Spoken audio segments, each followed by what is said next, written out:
Okay, so Sam, what is something that you feel that has changed in the last 20 years that 20 years ago you would not believe is possible now? I feel like studios have improved immensely. When I first started teaching, we didn't have a head mic necessarily, and there was no aircon, none. No. And to work everywhere now that has aircon, even my village hall where I teach Yeah. has aircon. I guess that's 30 years ago as well, Yeah. but that's when health clubs became a thing. Yeah. So we did go from being in some backstreet room, Yeah. like an industrial unit or an old factory or something like that, to Yeah. being in a health club where it was much more modern and set up. So it was a kind of purpose-built environment. I remember walking in the first full-blown health club that I taught in and thought, God, this is luxury. I can't believe this. What's happened? Where did all this come from? I've even taught around buckets that are catching dripping water from leaky ceilings. Yeah, that's handy when you forgot your drink. Yeah.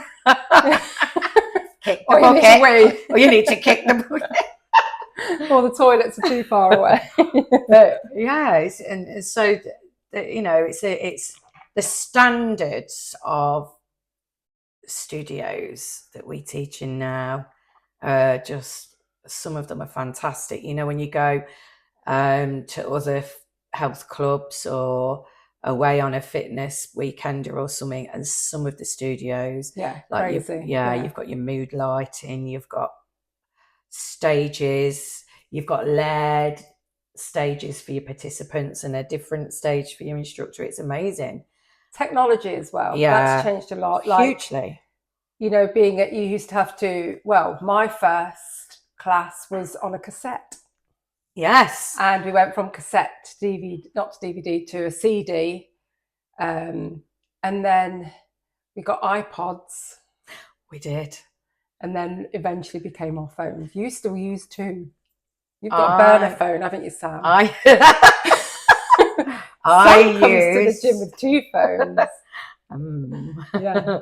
I use my old phone purely just for all my music for my classes, even though it's also loaded on my phone that I use for calls and everything else, so that I've got two. You've got backup because I have learned lessons the hard way with that sort of thing. Failing to prepare. Yes, exactly. So yeah, I've got the old phone that I use for that. So that's brilliant for me. But going back to the tape thing, in the summer, it used to stretch. I worked at one place and my tape stretched and my music was I must have only been about and 3 I carried on teaching with this.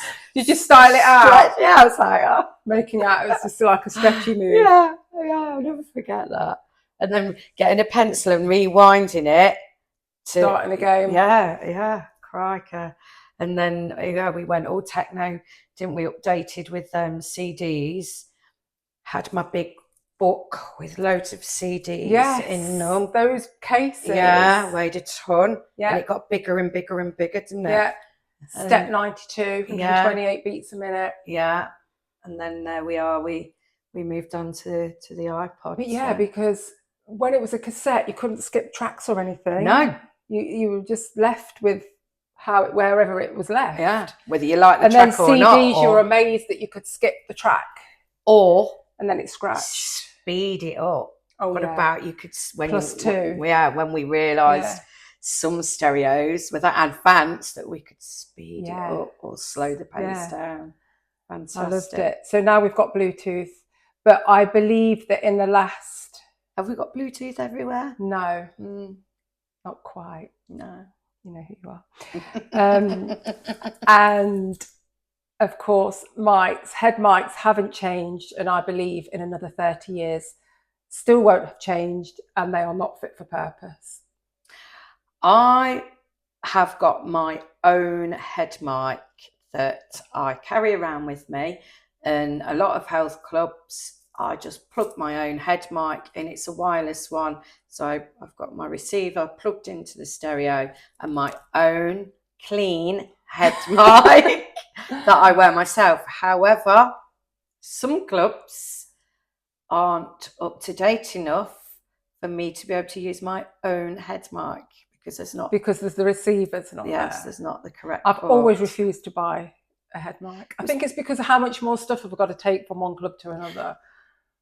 It's only but spin shoes, drinks, I know, yeah. and the old days, CD cases, your Reeboks, your leg warmers, your unitard. Yeah. Wristbands, headbands. So COVID changed a little bit of the last 20 years for me, or the last 30 years, in that I kind of realised that perfection doesn't matter, and if you go wrong, ultimately nobody really cares.